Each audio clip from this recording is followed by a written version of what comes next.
Développement des nouveaux besoins, il y a quelque chose qui est intéressant, c'est-à-dire voir ce qui existe et voir ce qui n'existe pas. Mais maintenant, si vous voyez comment créer un besoin, par exemple pour le téléphone, on a créé d'abord la possibilité d'avoir un besoin qui existait, mais dans d'autres conditions.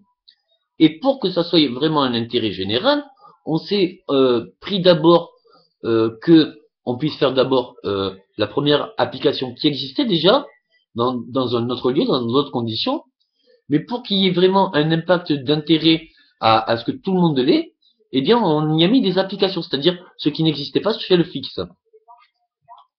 Donc, pour comprendre l'expansion ou comment réaliser un besoin, il faut comprendre que ces deux besoins seront toujours plus intéressants qu'une seule utilité. Même si bien pratique et fonctionnelle, deux fonctionnels complémentaires nous pourront toujours, plusieurs options complémentaires vont toujours produire bien plus d'applications. Donc, il faut voir que voilà, il arrive à un moment donné où, disons que dans les bureaux, il y a certaines tensions. Rester par exemple là, je suis depuis ce matin, j'ai dormi 3-4 heures, ça fait plusieurs jours. Enfin, il y a beaucoup de tensions musculaires ici et ça. Et quand on travaille, voilà, en fin de journée, on aime bien après l'effort un bon réconfort. Donc voilà, il y a des entreprises qui vont faire, je sais pas, des salles de détente ou des salles de sport ou ci ou ça. Ben voilà, organiser des camions. Hein.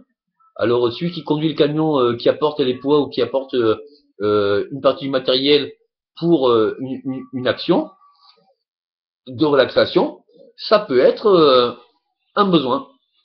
Et après, euh, quel qu'en soit le personne qui conduit, le personnel qui amène les objets, eh bien il peut être masseur. Donc, bon, on a le masseur pour une table, et puis on a aussi les objets pour un autre. Donc, c'est deux applications pour une seule même utilité. Au départ, le besoin existe déjà, puisque il y a déjà des entreprises qui ont déjà fait ce raisonnement. Mais suivre la même logique pour améliorer la même logique pour pouvoir euh, être mobile, c'est-à-dire faire la différence, c'est-à-dire la même logique que la création du mobile portable, bien vous allez pouvoir déplacer le besoin. Qui dit déplacer le besoin va dire qu'il y aura plus de facilité à pouvoir le travailler ou avoir sa part de marché. Mais si vous faites plusieurs applications dans plusieurs domaines complémentaires, il y aura toujours du marché. Plus vous ferez plaisir, plus vous ferez de surprises, plus vous ferez d'enseignements, plus ça ira. Donc on voit par exemple sur les choses qu'on expose. Il y a très longtemps, jusqu'au Moyen Âge, on va dire, ou après, un peu après, et depuis l'Antiquité, il y avait un raisonnement bien différent. C'est-à-dire que les Égyptiens voulaient, on veut tous laisser quelque chose de notre personne d'authentique sur tout ça. Mais il y a quelque chose de bien plus fort, c'est qu'avant ils prenaient la logique en se disant, si je lui donne et que je lui explique, ça va peut-être ne pas l'intéresser. Mais si je lui explique rien et que tout est là, il verra que tout est là. Il pourra regarder comment c'est fait. Mais si je lui apprends pas, il ne saura pas. Par contre, quand il aura rencontré que dans sa vie future, il aimera ce que j'ai fait, ou il ne pourra pas faire ce que j'ai fait. Du coup, là, il va se poser la question, ah ben, comment l'ancien fait? Et là, il va se poser les bonnes questions pour comprendre. Mais, il faut voir que on peut apporter les choses, mais c'est comme le schéma. Si je vous explique et que je vous montre le produit fini, vous pourrez voir le bienfait. Mais comme c'est pas vous qui avez cherché, vous n'allez pas imaginer tout ce qu'on peut faire avec. Parce que vous ne serez pas mis dans le sujet. Donc, il faut comprendre que il est intéressant de donner de l'ambition, de donner ce désir du génie, de vouloir vouloir dire à quelqu'un, oui, il a été ce qu'il a été. Ne t'inquiète pas. On va faire en sorte que si on n'arrive pas à t'éblouir à ton summum, je suis pas le seul. Moi, je montre juste l'exemple. J'espère bien que mon exemple va être apprécié à toute sa valeur d'une personne qui va reconnaître qu'elle peut pas recevoir, que ça lui fait trop plaisir et que, ou alors que je lui donne trop ici et ça, et elle va vouloir me rendre ce que je lui ai donné. Pas plus. Du coup, ce qu'elle va me donner, moi, je vais voir à quel point c'est pas ce que je lui avais donné, c'est ce qu'elle en a compris. C'est ce qu'elle a, elle, adapté. Donc on pourra toujours faire de plus en plus. Plus on partagera, plus on sera sur une bonne échange.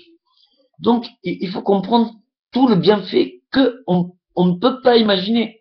Je ne peux pas imaginer, je peux imaginer ce que je peux vous donner, et je peux imaginer la valeur. Mais je ne vais pas pouvoir imaginer l'expérience de ta vie et ce que tu vas voir de ce que je vais te donner. C'est-à-dire, comment toi tu peux l'améliorer. Mais comment toi tu peux l'améliorer? Toute la perfection que tu peux l'améliorer. Si tu le gardes pour toi, c'est haut comme ça, mais ça ne va pas plus loin. Alors que si on le partage à tous, à chaque personne que tu le partages, il va te dire comment lui va pouvoir l'améliorer, comment lui va pouvoir l'améliorer, comment lui va pouvoir l'améliorer. En très peu de temps, ça sera parfait. Et profitable pour tous.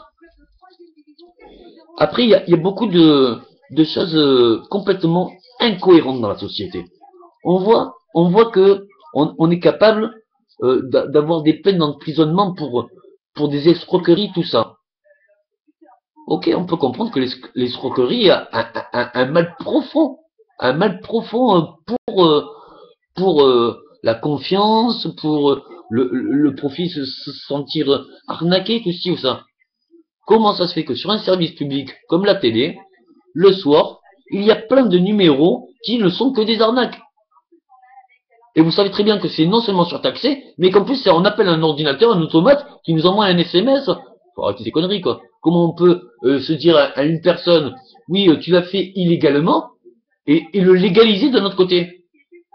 Alors vous comprenez bien pourquoi je dis ça, c'est parce que on a bien vu que là, dans les déclarations, chose qui est tout à fait normale, hein, les déclarations, on constate que oui, on ne pourra pas savoir s'il y a eu fraude ou pas. Bon, on peut pas savoir. Mais quand même, arrêtez on n'est pas ignorant. On a toujours su. Mais maintenant, ce qu'on voit, c'est que entre ce que l'on dit ou ce que l'on découvre, on n'ignore pas que ça l'a toujours été. Si les personnes prennent de trop, c'est bien. On n'a qu'à faire des enquêtes sur le moment. Tant qu'il n'y a aucun soupçon. Juste des contrôles. Contrôle des comptes. Est-ce que les personnes qui nous dirigent sont là pour nous aider, pour nous satisfaire et nous pour les satisfaire à eux, pour le peuple et par le peuple, ou est-ce que c'est pour le peuple, au profit du peuple, pour la personne? Je pense que quand on est concerné par une masse, la masse est plus importante que sa propre personne. Pourquoi? Parce que la masse espère vraiment de tout ce monde-là. Donc il faut vraiment échanger. Et même si ça mettra du temps à convaincre tout le monde, n'ayons pas peur, essayons. Si on reste sur des vieilles idées, des vieilles rancœurs, ça a été mal avant. Ça l'est jusqu'à aujourd'hui. Si on ne change pas les choses aujourd'hui, ça le sera pour demain. Si au jour d'aujourd'hui, on prend l'imagination qu'on ne peut pas savoir le tout qu'on puisse récolter, si on fait tous une seule et même conscience, alors peut-être que là, oui, on pourra se le faire. Et que ça pourra changer. Si on prend conscience de tout le changement qu'on peut opérer en se disant, bon, on va faire pour le commun, échange de bons procédés, tout le monde aura à y gagner. Mais on ne peut pas imaginer de ce qu'on va y gagner. Et s'il y a une seule personne sur Terre qui veut faire profit alors que tout le monde échange, alors tout le monde y perdra. Et puis, celle qui gagne, gagnera que pour elle. Et qu'elle le gagne pour elle par escroquerie, par profit ou de force militaire ou de quelle qu'en soit la force, ça n'a aucune constructivité. Vous comprenez que même la personne qui en a le gain, le résultat, ça va lui servir à quoi si c'est pour elle? Quand on fait par exemple quelque chose Je vous ai expliqué une expansion sur sa carrière ou son argent. Vous vous rendez bien compte que, quelle qu'en soit la somme qu'on a, si on ne profite pas, si on ne s'en sert pas, et si on en a bien plus qu'on ne pourra jamais utiliser, quel est le sens? On voit bien que ça monte l'ego, parce que ça monte l'orgueil, puisque et finalement on a moins de liberté. Parce que moins on en donne et moins on peut l'utiliser, puisque tout le monde ne nous aime pas. Donc c'est pas que les gens ont envie ou sont prêts à recevoir. Mais dès qu'on va passer, ils vont vouloir nous voler, ils vont vouloir nous agresser. C'est lui qui est là, c'est lui qui garde, c'est lui qui prend pas, c'est lui qui donne pas. À un moment donné, il faut comprendre que c'est la part des choses. On a de l'argent, c'est pour l'utiliser. On a des richesses naturelles, c'est pour l'utiliser. On ne doit pas prendre ce qu'on n'a pas. Mais si on développe et qu'on produit quelque chose qui nous rend autonomes sur notre besoin vital et qui nous produit le plus, donnons-leur à ceux qui en ont le besoin. Ne cherchons pas à savoir ce qu'ils vont donner. Quand on aura besoin de n'importe quoi, ou de ses richesses, ou alors de ses main-d'œuvre, on pourra demander. Il saura qu'on lui a demandé, il saura quand on lui a demandé, qu'il était dans le besoin vital, qu'on n'a rien demandé, c'est un service. On a tous à y gagner. Buona noche.